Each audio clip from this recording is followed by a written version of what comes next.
And the bank says, well, how badly do I want the gold? How badly do I need the money? And the government says, you need the money because your reserve requirements need to be here and they're there and you don't have enough money in your bank. So the bank says, all right, they sell their gold. And that's the manipulated market structure. And that's why traders say, well, I guess I'll be short.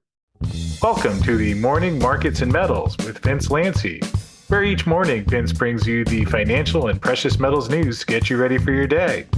And now, here's Vince. Good morning, everyone. It's Friday. I'm Vince Lanci, and we're going to do the market rundown. We're going to talk about Tier 1 assets as it relates to gold and silver and manipulation. Part 1. Start with the markets. The dollar is 104.07, up 18. 10-year yields are 4.29. Unchanged bid. The S&P 500 is 57.30, bouncing 26 handles after yesterday's sell-off. The VIX is 22.18, backing off almost a full percentage point after yesterday's rally. Gold 27.52, up a little under $9. Bounce after yesterday's give back, but it bounced off the lows before the close yesterday. All right, so silver 32.81, up 15, tepid at best. Copper 433, 434, down a little less than a penny. WTI is up 23 at 71.32. Natural gas 233 unchanged. Bitcoin 70,063. Vibrating at 70,000. Ethereum 25.17 unchanged basically. Palladium 11.26 up 7. Platinum 9.92 down 1. Grains, drum roll please, are all up. You can see that on your screen there. Spare my eyes and I'll spare yours. Okay. You can see the markets there. We'll talk about the gold and silver and everything else. But first, let's talk about Tier 1 assets and Basel III and as it relates to manipulation, as it relates to gold, and as it relates to silver. Now, manipulation is a word that in our little community, people debate about, and people that I respect that know what they're talking about say that there is no manipulation. And I'm not here to debate them on that. I'm here to say that we probably define the manipulation different. So there are people who define it one way, which is their way, and there's people who define it another way, which is to say that there's no manipulation because of how they define it. And then there's, I think, people like me who define it the way I do that says there is manipulation because of the way we define it, beyond the micro day-to-day manipulation. But it's really a matter of semantics. Okay, so let's talk about Tier 1 assets and how they work and how it works against gold and silver and premium. And I'll give you a little bit of an education of a silver speculator in the premium section today. Okay, so homepage. Goldman Central Bank demand has reset gold's price levels. That's yesterday's post. Don't be an exit strategy. We repin that because, hey, the election's coming in. Don't be stupid, right? And then Thursday PM has the rest of our posts. Discussion. All right. I don't have any great visual aids today. Not that I ever do, but you get the point. In banking terms, what is a Tier 1 asset? A Tier 1 asset is considered the highest quality and most liquid, meaning it can be readily converted into cash without significant loss in value. According to the Basel III regulatory framework, which outlines asset classifications for banks to ensure stability, the following assets are typically considered Tier 1. Typically means automatically. This is textbook definition. All right. Cash and cash equivalents. This includes physical cash held by banks as well as cash reserves held with central banks. Sovereign bonds. Those are government-issued bonds from countries considered highly creditworthy. U.S. Treasuries and other similar bonds from AAA-rated governments are included here, or AA plus, or whatever they are now, right? Or CCC, probably by the time this is over. Central bank reserves. Reserves held by commercial banks at central banks are treated as Tier 1 since they are secure and instantly accessible. And newly done gold, as noted, under Basel III, gold was elevated to a Tier 1 asset. I should say reinstated as a Tier 1 asset. meaning it is viewed as a high-quality liquid asset on par with cash and government bonds. Continuing with the definition. These assets are viewed as highly liquid and stable, serving as the cornerstone of financial stability within banks. Tier 1 assets act as a buffer against crises, ensuring banks can meet short-term obligations even during economic downturns. Okay. This definition, I sourced many different definitions to make sure that I knew what I was talking about. And this one is actually ChatGPT combined with some things that I wrote. So this is the definition. The thing is, what does that mean? What does it mean to be tier 1, practically speaking? And without boring you too much, I'm going to get into this, and you're going to see how the labeling of something as tier 1 versus tier 3 immediately makes it worth less or more. All right.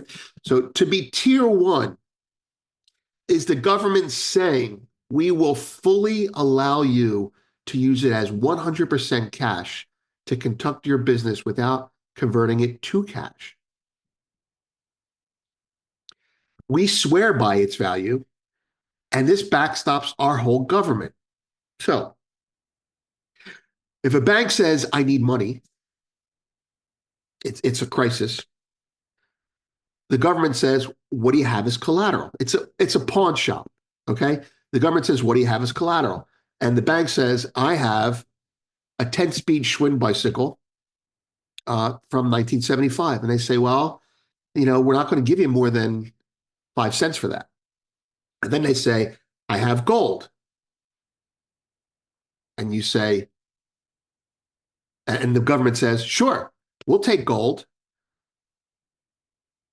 Meaning you give us the gold as collateral. This is why it's all about collateral, right? And we'll give you cash, 100% of face value, whatever the price is, okay? And of course, there's margin, liquidity, and things like that. But the point is, if you go to the bank, to the government with your bicycle, and they say, we'll give you 10 cents for it, and you say, dude, it's worth $200. And they say, well, we don't care. It's worth 10 cents. To us, that's all we're going to give you because it's not liquid. We can't get at it if we want to, and we're not going to backstop our government with rusty Schwinn 10-speed bicycles. Do you remember the movie Trading Places where, what's his name, Winthrop goes in and he says, this is a whatever watch, and Bo Diddley says, $50. He goes, this is a $3,000 watch or whatever it is. He says, well, in Philadelphia, it's only worth $50. So Bo Diddley, behind the counter at the pawnbroker shop, he's the government. And he tells you what it's worth, what he'll give you for it. And we're going to get into this in more detail in the premium section when I discuss silver, a real life example of this that just like completely blew me away. All right. So the government says, we will backstop our government with this. And we want it if there's ever a problem. We'll take it as collateral. It's as good as gold, right? So we'll take government bonds, we'll take our currency, and we'll take gold once upon a time. And those are things that we deem worthy of collateral to give you 100% face value for. There's always haircuts in there. And then they said, wait a minute. People are using gold as collateral. That means they're owning gold. If they're owning gold and we're giving them cash for it, we're putting gold on a value, on a par with our own bonds. Let's demote it to tier 3. So now the bank says, gold's now tier 3. Boom. Now the bank says, I need cash. And they go to the pawnbroker, which is the repo, the government repo, and they say, I need cash. I have $1 million in gold. And the government says, we'll give you 500,000 for it. Tier 3 is art. We'll give you 50% of face value on the art. That's the haircut, they would call it. And the bank says, well, 50%, it's worth $1 million. And the government says, so sell it for $1 million and you have the cash. You don't need us. You've got liquid markets. And the bank says, well, how badly do I want the gold? How badly do I need the money? And the government says, you need the money because your reserve requirements need to be here and they're there and you don't have enough money in your bank. Remember fractional reserve banking? So the bank says, all right, they sell their gold. And that's the manipulated market structure. And that's why traders say, well, I guess I'll be short. Why be long, right? Okay, so that's how they stopped gold from competing with other stuff. All right, so that's why, just to go back a little bit of history here, that's why no one cared what gold was worth in dollars back in the day. Like, back in medieval times, you didn't say, I want to buy a meal. How much does it cost? The guy at the counter said, it's a shilling. It's a silver coin. It's 2 silver coins. It was always that amount. It's a silver coin, right? A meal was a silver coin. A suit is an ounce of gold, right? So you didn't measure things in dollars. You measured things in a meal is a silver coin. You worked for a silver coin, right? A suit is an ounce of gold. And these things were your standard. So dollars were measured in ounces. How many dollars can I get for an ounce? Who cares? An ounce of gold is what buys the suit. And then they just flip the whole metric. Anyway, I'm getting off of it. So gold goes from tier 1 to tier 3.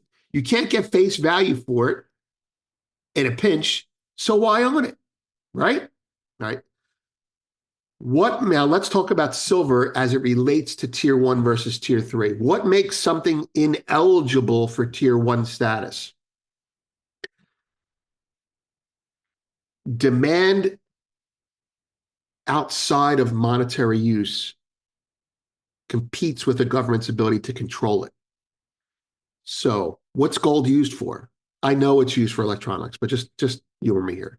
Gold's used for nothing. It's useless. And that's why it's money. Because you can only use it as a store of value. It holds its value. It exists. It's there all the time. And it's not used. So the government, even though it's a pain in the ass, they try and control it. They buy as much as they can. They'll probably cuse a bit down the road.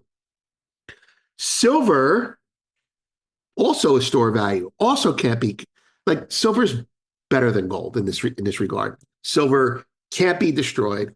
It actually is more useful. And the problem is its usefulness makes it practical. And because it's practical, industry needs it. So if you have a film company, back in the day, or an electronics company today that says, well, we have a lot of silver. Well, they have a lot of money. You can't have a commodity that can be hoarded as money because it takes control away from the government. The government can't say you can't own silver because you use it in industry.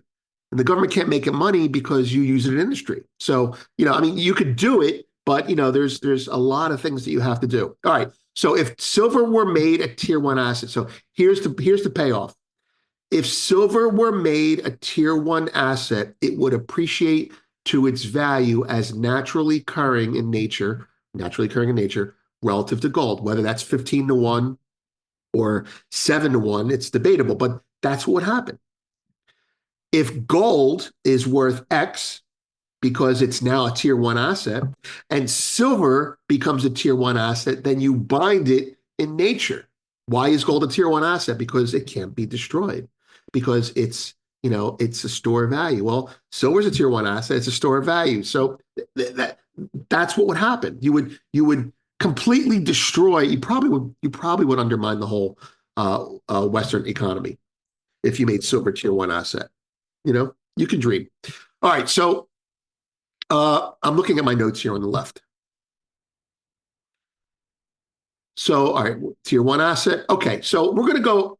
This is going to be two-parter, but the part we're going to talk about in premium is going to be a little bit more detail and some examples and a very real moment where I went, oh shit, I can't do that because it's tier 3 that I'll share with you guys. All right, so next. News and analysis. Goldman central bank demand has reset gold's price levels. All right, you saw this here, right? Bank of America, this is for founders. Cash falls to the lowest level in our data history. It goes back to, I think, 2011, maybe 2015. But cash levels are so low now, meaning everyone's put their money into stocks, that there's really not much money left to go into stocks, which is one of the reasons that we would sell off.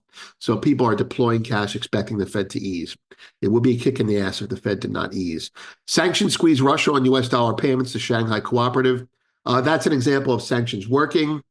Although I don't really think it's a nasty headline and it's true, but it's not a permanent problem. So Russia owes money to the Shanghai Cooperative, which is part of the BRICS, the BRICS cooperative in general. And the Shanghai Cooperative's laws say that they can only take dollars. And so Russia doesn't have any dollars, so they can't pay. And so they're going to change the rules to accommodate that. All right, data on deck. Unemployment is today.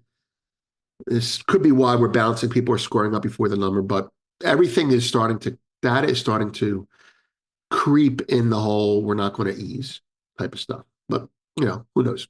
And premium education of a silver speculator. We're going to touch on a lot of things there, but there's a deeper explanation of all this, and I'll just leave it with you like this. If the government doesn't want gold and silver competing with dollars as a store of value or treasuries as a store of value, it demotes it to tier 3. That's why when Bernanke says it's tradition, remember when he had that conversation with Ron Paul? When he said it's tradition, he was implying that, hey, it's a reserve asset, but we're not going to give you 100% face value for it. It's a piece of art. It's a Monet. It's a Van Gogh. It's a piece of art. We'll give you 50% for it, but it's really So you cook the market structure to demote gold. Okay, this is it's really fascinating. You tell the banks that you're not going to give them face value for it anymore.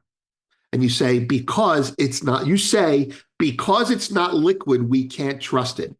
And so you make it not liquid doing that. And then the day you do that, not the day, but pretend it's the day you do that, you create futures. And on that same day, the IMF says, this is 1976 roughly, the IMF says we're going to sell all of our gold because it's no longer official. And so they show you the price dropping from selling the gold. And the banks say, well, I guess we're never going back to the gold standard. And they say, and they won't give me face value for it, but they'll give me face value for Greek bonds. So shit, all right.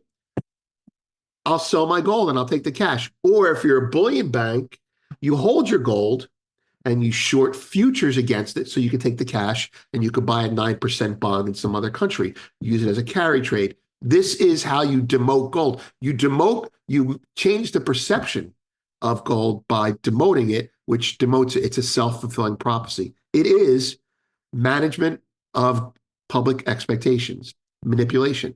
And so if I'm a trader, as you'll hear in the education of a silver speculator, I realized when I tried to do it the other way, I went, oh my God, I should never be long silver. And that's why I learned to be a bear once in a while. Okay, let's look at the market before we go into the premium section. I already gave you guys a piece of it. All right, so I need to buy more black turtlenecks. Please subscribe. All right, so gold is up 9 and change. Silver is up 10 cents. All right, quick take on this. Hourly stock chart. Now, this is the sell-off yesterday, okay? This is sell-off the day before the sell-off yesterday. This is the sell-off we care about, right? So the stock market, just look at it visually from a technician's point of view. It drops, it goes sideways, skating on the bottom, and now works itself higher in a thin market, all right? This is a good sign for gold. And it's not really a good sign for silver, but you'll see why in a second. Now let's look at gold. Yesterday, bigger drop, but I don't care. It drops, and during the day, it immediately starts bouncing. It doesn't skate on the bottom. It doesn't, roll off the table like it used to. It immediately starts to be bought. This is not necessarily an algorithm, but this is a buyer who's saying, okay, that's enough for today. I need to buy some. I need to buy some. And they start buying it. And now, overnight, it continues drawing, and now it goes sideways. So we could be in for another sell-off today. Now let's go to silver. All right. Now think about gold, kind of like a lopsided V-shaped bottom. Now look at silver. Down barely like, it's a V with a broken leg, right? It's only a little bit better than stocks. People are selling silver, and when they sell it, they're less likely to buy it back. Okay. So silver is getting what I would call marked up with gold. Normally, and by this I mean before 2022, I would say this is a market that's ready to be sold again. It drops. It used to be called the marble bounce or roll. It drops, it bounces on a table, right? And then it just rolls and just falls off. And that's what the silver chart looks like on an hourly point of view. I'm not being bearish. I mean, I can be bearish, but I'm not being bearish on this because of this. This is a market stabilizing. Unless this market gets, works down here, we're done. So remember the last time? So why did the market sell off yesterday in gold and silver? Well, it sold off because of margin hikes, which they knew were coming, and they sold it ahead of time. That's why gold and silver sold off with stocks. And those margin hikes were valid. But, that's you're getting the hot money out. The margin hikes caused the market to drop. But usually in gold, pre-2022, the margin hike is the first level, and then the second level is, oh shit, we're going to have to wait another 6 months to make money in gold. Sell it now. Tier 3 asset, that's the psychology of it. But now it's tier 1. Now it's like, you know what? It's tier 1. Why is it tier 1 now? Because governments want it. Oh, why do Western governments want it? Because the Chinese want it.